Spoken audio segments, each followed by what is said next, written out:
Excellent, excellent. Well, as Anthony said, today we are continuing this conversation called When Life Crumbles. If you haven't been with us, a couple of weeks ago, we began as we looked at this profound moment where the Apostle Paul, who God uses to write a majority of the letters that we see inside of the New Testament, or the letters that are written after Jesus goes back to be with the Father. The Apostle Paul is writing to the church that he planted in the city of Philippi, and he's writing from prison. It looks like his life is crumbling. As this church is watching this happening, they're worried about life crumbling, and he writes to them and he says to them this. He says, "Don't worry about anything. Don't worry about anything. I want you to live life not consumed by worry. I want you to live life consumed by peace." In the midst of this happening, he writes to them and says that to them. And so what we've been doing for the last couple of weeks is just asking, how in the world do you do that? How do you live like that? How do you actually leave worry behind? In order to answer that question, what we've done is we've just immersed ourselves in this letter and looked at everything that he's walking them through up to the point where he says that.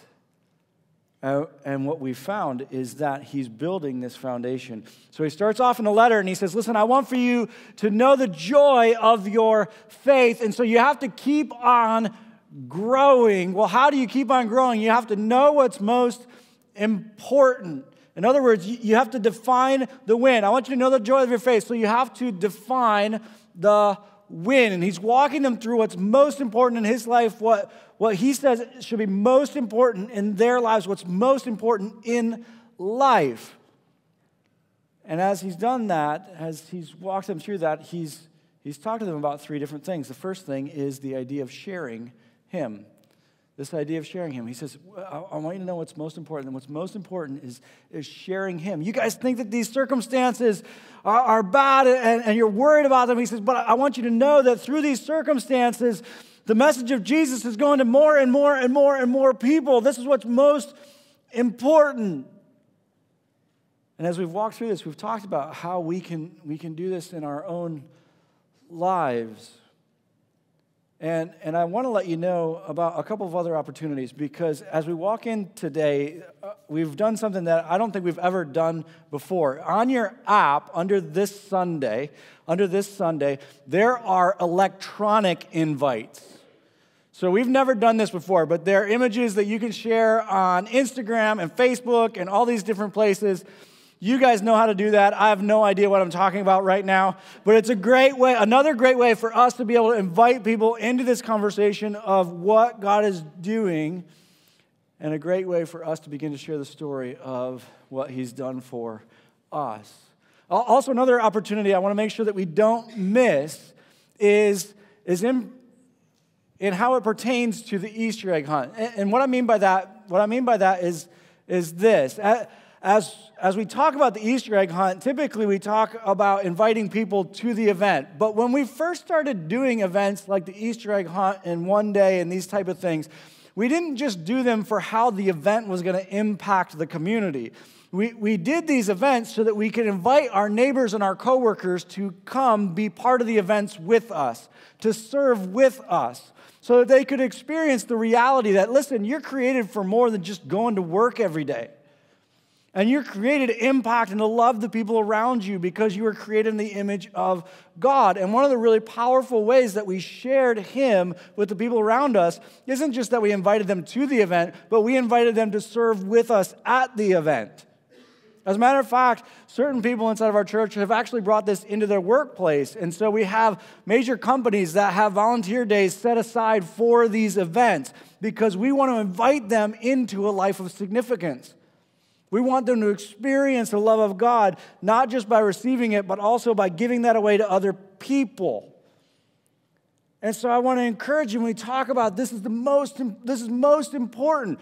When we talk about that, the Easter egg hunt is a great opportunity for you to be part of that. And don't just volunteer. Invite someone else. Invite your roommate, your coworker to volunteer with you so that they can experience what God's doing. It's a great way to begin to engage people with the truth of who Jesus is. He says, what's most important? What's most important is sharing him. And then he continues and he says, what's most important is also imitating him. I want to be like him. He says, you guys are worried about these circumstances, but you have to understand, I'm able in these circumstances to be like him in ways that I've never been able to before. To live like their story is more important than mine.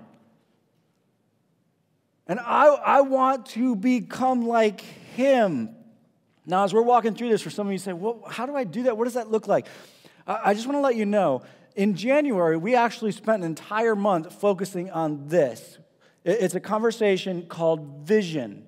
And we walk through God's vision in our life and how he's working in our life for us to become like Jesus. And we talked about what that looks like and how we embrace that vision in our lives and how we work towards that vision with him. And so I want to encourage you, if you're struggling through, okay, what does that look like? Go back and listen to that series. It's really going to help you in how to be able to put that into practice. He says, I want you to know what's most important. What's most important? Sharing him, imitating him. And then last week we looked at the third of these things, which is knowing him.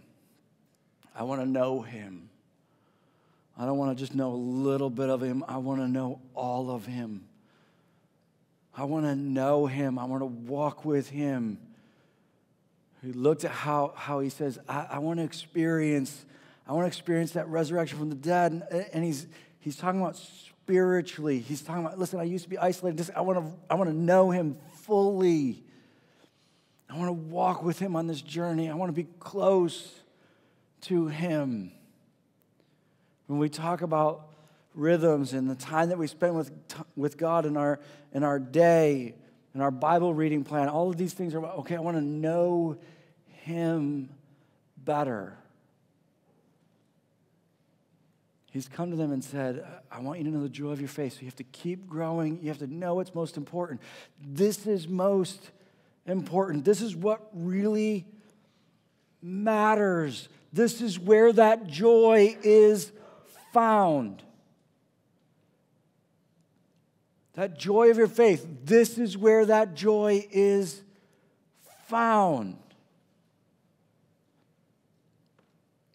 And then he continues, which is where we pick up today. As he continues, it's interesting because the first thing that he says is this. He says, not that I have already obtained this.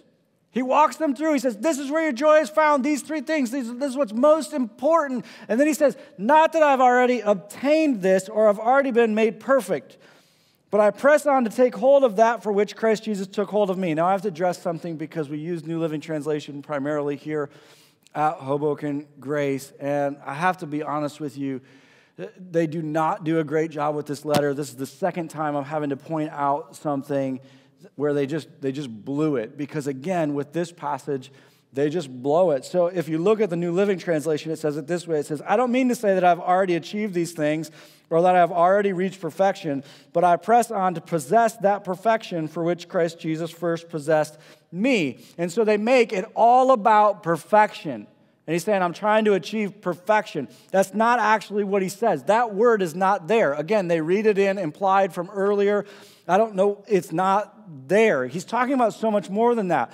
Go back to the NIV version. It's more accurate. It says, not that I have already obtained all this or have already been made perfect, but I press on to take hold of. And he leaves it open. It's open because he's talking about everything that he's just walking through. He's not talking about getting it right and the rule. He's talking about more than that. It's much bigger than that. He's saying, I want to take hold of everything that Jesus gave his life for me to take hold of. I want to know not just a little bit of the joy. I want to know all of the joy. I want to take hold of that, and I haven't obtained it yet. Even as he continues, he says it again. He says, brothers, I do not consider myself yet to have taken hold of it. This thing's giving me fits today. Let's see if it happens one more time, I'll switch it out, but we'll see. Sometimes the cord gets too tight. Let's see. Okay, we'll try one more time. Okay. He says, brothers, I do not consider myself yet to have taken hold of it. He repeats himself again. Listen, I haven't got there yet. He says, but one thing I do. And then he says this. He says, forgetting what is behind and straining towards what is ahead, I press on towards the goal to win the prize for which God has called me heavenward in Christ Jesus. He comes in and he says, I want you to know the joy, so you have to know what's most important. These are the things that I live for. This is where that joy is found. And here's the thing, guys. Here's the thing. I haven't taken hold of it yet. I want you to know I haven't taken hold of it yet. Even me, I haven't taken hold of all of it yet. And so I'm straining I'm pressing forward, I'm pursuing because I want to take hold of all of it. And I forget what's behind. Now, this is interesting because a lot of times when we talk about forgetting what's behind, we think about our mistakes. You say, I forget what's behind. In other words, I forget my mistakes. I forget my shortcomings. I forget. And I think that that's part of it. I think that that's included in this because he's leaving it open-ended. Like, I forget everything that's behind. And I think part of what he's saying here is, listen, you have to make sure that your past doesn't defeat you. Some of you are allowing your past to defeat you. What I mean by that is this. You're allowing your past to take you out of the game. And you're convincing yourself that, listen, you don't know my past. You don't know what I've done. And what you're saying is this. Jesus isn't enough for my past.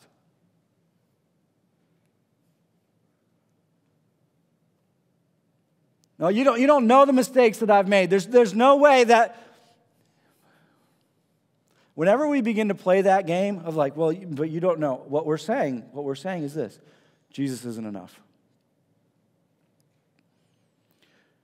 Come here, listen. Jesus is enough. Jesus is enough for your past.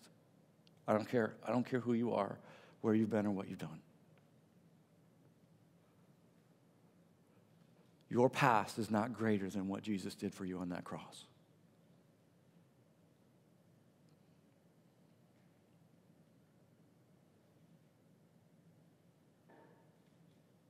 And for others of you, you look at it and say, well, I know Jesus did this, but then I also have to add this other thing over here. And I have to, and you're trying to take what Jesus did and add to it. And you're trying to say, well, I can be accepted to God because of what Jesus did and because of what I did. No. Jesus doesn't need you to add anything to what he's done.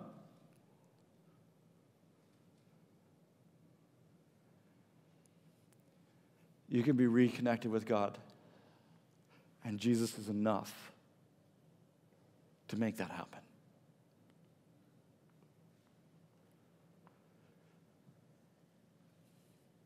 You can go boldly before God today, and Jesus is enough to make that happen.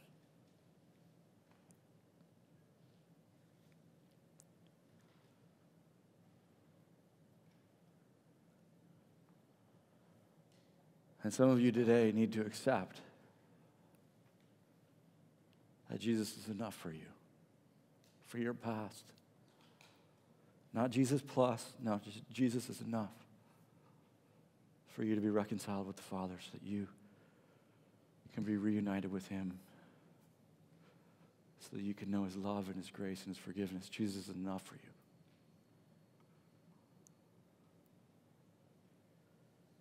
I think part of it is that. Don't let your past defeat you. But there's another aspect to it. And remember, as we've been walking through this letter, he's not focusing a lot on mistakes, is he? A lot of what he's talking about is good. And so I don't think when he says, I forget what's behind, I don't think he's just talking about don't let your past defeat you. He's also calling them to this. Don't let your past deceive you into thinking that you've made it. Don't let your past lull you into becoming content with what it is that you've done in the past. Don't let your past bring you to the point where all of a sudden you grow content with what you've experienced of God. You grow content with how you've shared him. You grow content with how you've grown to become like him. He said, no. I forget what's behind me. I forget. And what he's forgetting is not just his mistakes. It's also his goodness. It's also his growth. It's also how he's experienced God in the past. He's saying, I forget all that because I want more. I want more. I don't just allow my past not to defeat me. I don't allow my past to deceive me and get me to settle for what it is that I've experienced. I said, no. I don't want to settle. I don't want to settle for what I've done in the past. I don't want to settle for how I've grown in the past. I don't want to settle for how I've experienced God in the past, because here's the thing, I haven't taken hold of it yet. I have not taken hold of it yet. And so I press on, I pursue, I run into, I work for, and he's using this language that's this aggressive pursuit. And he's saying, no, listen, listen guys, don't become content with what you've experienced in the past. You have not yet taken hold of it. I have not yet taken hold of it, so I don't grow content with that. And what he's doing is he's stirring up this spiritual discontent in them, this hunger for more. Like, I want more of it. I don't want a little bit of the joy. I want all the joy. I don't want to know him a little bit. I want to know him all the way. I want to be that close. And so I don't grow content. There's this growing hunger, this craving inside of me. Like, I press on. And he's talking about working for it. Like, it's not just that I have lived for it. Like, I want to live for it 100% all in. I want to live for it. There's another place where he talks about this. He's actually writing to the church at Corinth. And as he's writing to the church at Corinth, he talks about this in his life. Let me take you there really quickly. He says this. He says, when I'm with those who are weak, I share their weakness, for I want to bring the weak to Christ. Yes, I try to find common ground with everyone, doing everything I can to save some. I do everything to spread the good news and share in its blessings. This is very similar to what he's been saying in the book to Philippi. So he's talking about sharing the message of Jesus. I want to share that. I want to share in its blessings, the good news, the blessings of the good news, the fruit of salvation. This is very similar to what he's been talking them through. He's like, I live for this. And then he says this. He says, don't you realize that in a race, everyone runs, but only one person gets the prize? So run to win. All athletes are disciplined in their training. They do it to win a prize that will fade away, but we do it for an eternal prize. So I run with purpose in every step. I'm not just shadow boxing. I discipline my body like an athlete, training it to do what it should. Otherwise, I fear that after preaching to others, I myself might be disqualified. He says, listen, hey, I'm working towards this. I'm living for this, and I work hard at it. I don't just want it to happen. I work hard at it. And then he as he continues, he makes this weird transition. Listen to what he says. He says, and I don't want you to forget, dear brothers and sisters, about our ancestors in the wilderness long ago. He's talking about the Jewish people, the nation of Israel. He says, all of them were guided by a cloud that moved ahead of them, and all of them walked through the sea on dry ground. In the cloud and on the sea, all of them were baptized as followers of Moses. All of them ate the same spiritual food. And what he's talking to them about everything that the Jewish people and the nation of Israel had experienced of God, these amazing experiences, the Red Sea, these supernatural experiences of God. He says, for they drank from the spiritual rock that traveled with them, and that rock was Christ. Yet God was not pleased with most of them, and their bodies were scattered in the wilderness.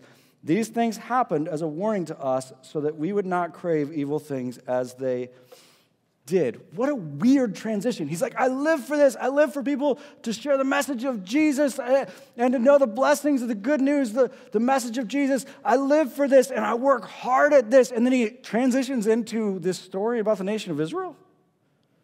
What? What are you talking about? In this moment, Paul's pointing out something that a lot of us buy into. And that is this. We think that maturity is magical. We think, oh, okay, if I'm going to follow God, I have to experience this big wow moment.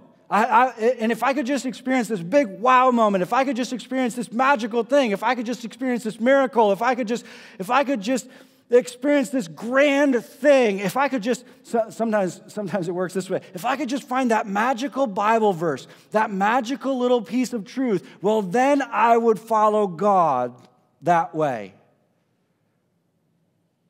If I could just experience God's power in some special way, well, then I'd follow God that way. And we think that's how you get to maturity.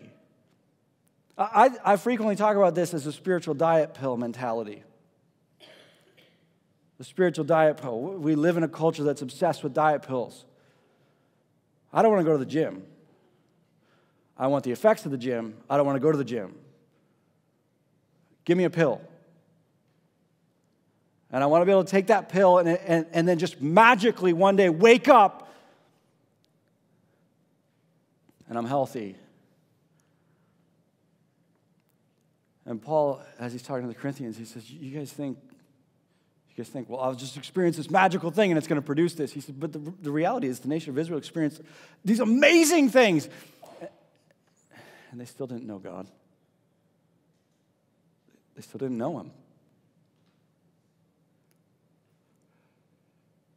And he's contrasting that with his journey. He's like, no, that's not how you come to know him. That's not what spiritual maturity looks like. That's not how you get there. You have to work at it.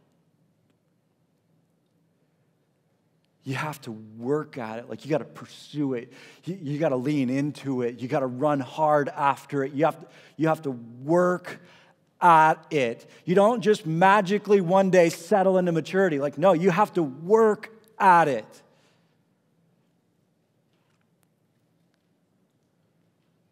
And I know as I say that, no one in here is getting really excited right now. None of you are thinking, wow, work, I love work. There's nothing, I was really hoping we'd talk about work today. That just makes my day. None of you are thinking, because again, we don't want to go to the gym. We just want the effects of the gym. But here's the thing. Here's the thing. You work at what you think is most important.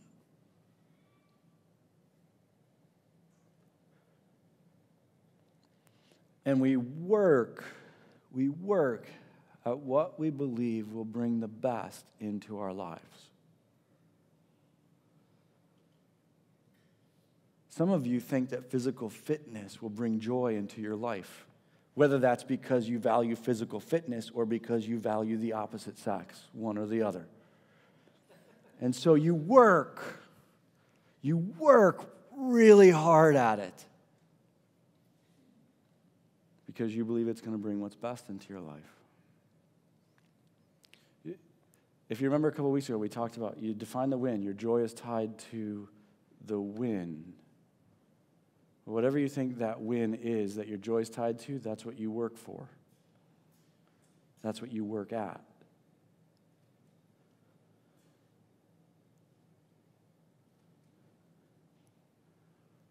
And throughout this entire journey, what has he been talking to them about? Joy.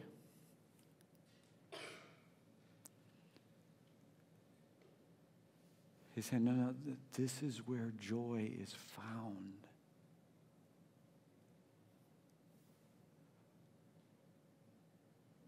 This is where joy is found. And so he's trying to stir up this discontentment in them and say, no, work at it, and know this. It's worth it. It's worth it. Work at it and know that it's worth it. As he continues, he says, all of us who are mature should take such a view of things. He says, no, this is what it looks like to be mature. This is what it looks like to be mature. You live for those three things. You work at it. You pursue, you hunger for, you crave, you live your life for these three things. This is what it means to be mature. Sometimes I have conversations with people that say, well, I don't really know what spiritual mature. He's defining it right here. The entire book is about defining this. No, this is what it means to be mature. So he said, I work at this. And then I love how he continues. He says, all of us who are mature should take such a view of things. He's saying if you're mature, you're going to see it this way. And then listen to this. He says, and if on some point you think differently, that too God will make clear to you. He's like, all of us who are mature should think this way. And if you disagree with me, don't worry. God will clarify that for you in the future. Don't worry. God will make that clear to you. Because this is what it's all about. Join with others in following my example, brothers, and take note of those who live according to the pattern we gave you. He says, so I want you to join me in this. I want not just for you to know that I live for these things, but I want for you to live for these things. I want for you to join me in pursuing maturity and working towards this. For as I have often told you before, and now say again, even with tears, many live as enemies of the cross of Christ. Their destiny is destruction, their God is their stomach, and their glory is in their shame. Their mind is on earthly things. And here he comes back and he gives us a contrast. He says, no, I want for you to work for this. I want for this. This is the win. This is what's most important. I want you to hunger for this. I want you to live for this because this is where joy is found. He says, but here's the thing. There are a lot of people who don't. He said, but many people, rather than hungering and thirsting for, rather than being driven to know him and to share him and imitate him, he says, no, rather than hungering for that, they hunger for the things of this world.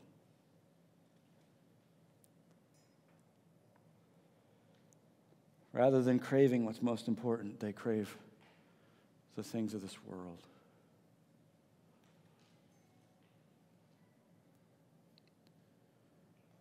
And in this moment, he's calling them to ask themselves a question.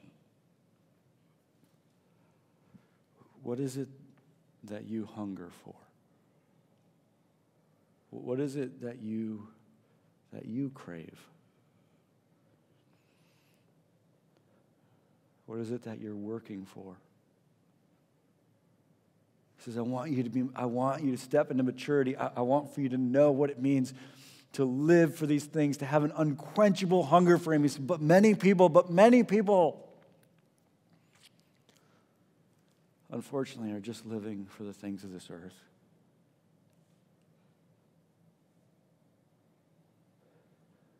And what they're working for and what they crave is just the things of this earth. And that line at the end of that verse is it's haunting. He says, their God is their stomach. And then listen to this, and their glory is in their shame. He's saying they're building all this glory here that one day they're going to be ashamed of.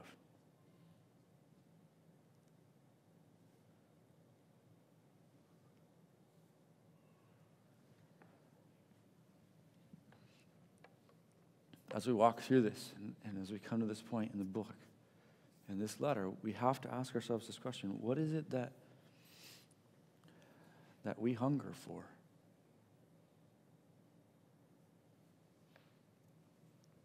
And I told you as we began this journey, and I'll say it again, as we walk through this, for many of us, we're going to choke because this is maturity. He's defining what spiritual maturity looks like. And here's the thing. I want to be clear about this because some of you are starting this journey. God doesn't expect you to be there tomorrow. God creates everything to grow. He's okay with that. It's okay with growth. But the question is, where are we moving? The question is, what direction are we headed in? And he said, no, this is what it looks like. But what is it that we hunger for?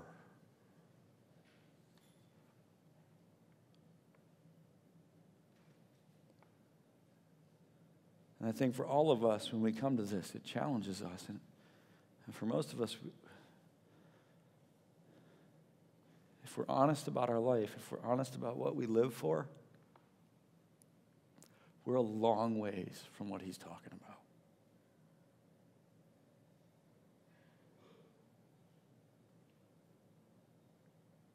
But as we've said through this whole thing, it doesn't matter where you are. Where are you going?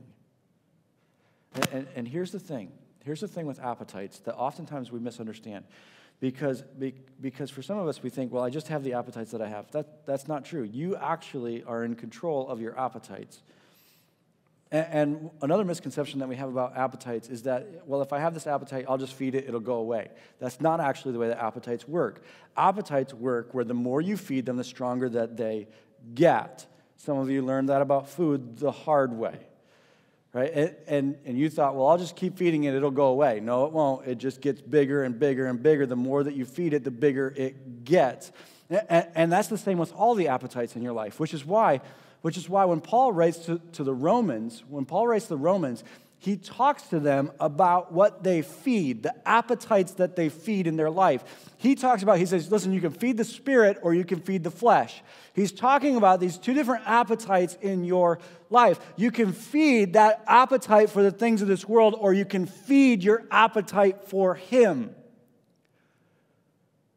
And as we come to this point, and he asks us this question, okay, what is it that you're hungry for? What it should cause us to do is to say, okay, which appetite am I feeding in my life? Am I feeding that appetite that causes me to grow more and more hungry for him? Am I feeding that appetite that causes me to long for him more?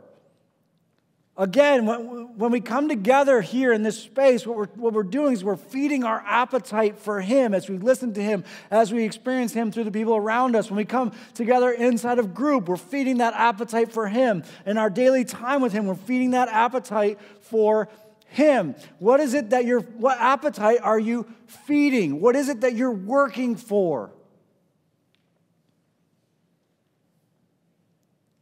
And He's stepping in and saying, listen. I want to take hold of all of it. I want to take hold of all of it. And so I'm constantly working to feed that appetite for him, that discontentment in my soul that I want more and more and more and more of him, and I'm working at it. I'm working hard at it. One of the things that drives me crazy is sometimes I'll have a conversation with someone about their time with God, and there's this idea out there that, well, I'm only going to have my time with God if I feel like it, because I don't want to do it if I don't feel like it. It's not authentic. That is such a weird way of looking at things. You would never look at any relationship in your life that way. Can you imagine if I were to have that conversation with my wife? Like, well, I really didn't do anything to love you today because I didn't feel like it and I wanted it to be authentic. That wouldn't go well. I can tell you right now, that would not go well at all. My wife doesn't want me to just love her when I feel like it. My wife wants me to love her when I don't. That's what real love is.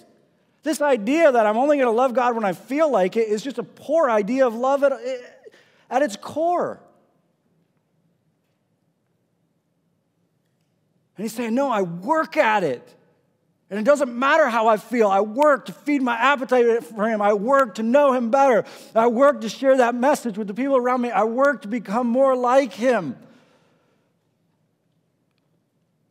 And he's no different than us. He's no different than us. He's still working for what he believes will bring the best into his life. It's just that he's awakened to the reality that the best in his life is the joy of his faith.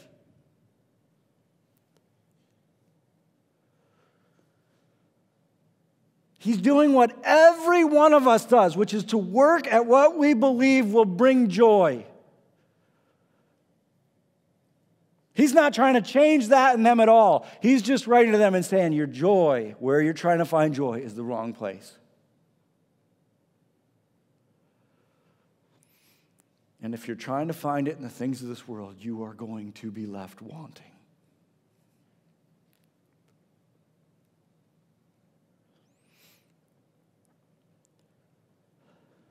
But if you trust God, that the joy of your faith is found in sharing him and imitating him and knowing him, well, then you'll begin to work at that. Then you'll begin to work at that.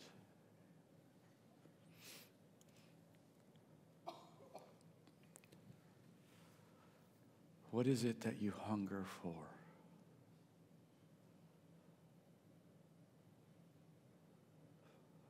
More importantly, what is it that you are working for? Even more importantly, what is it that you believe will actually bring you joy?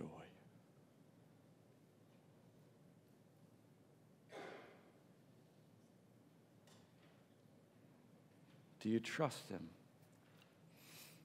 about what's most important?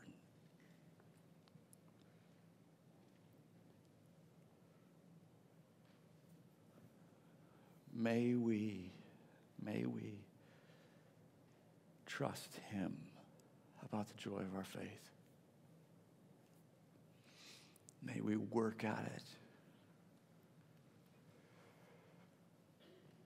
May we begin to develop within us an unquenchable hunger, a constant discontent with our experience of him, and may it drive us.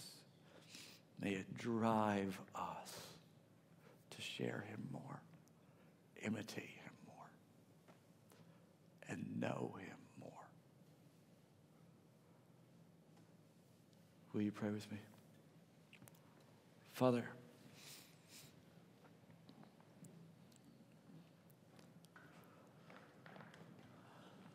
we want to know you.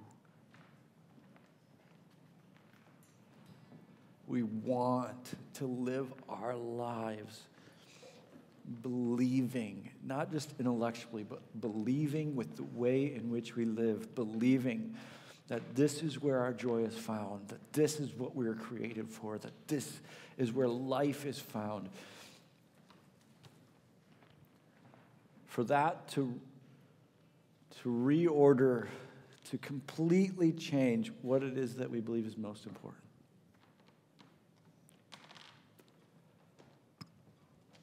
And for us to work at that with all that we have. To give our lives for that. In Jesus' name, amen.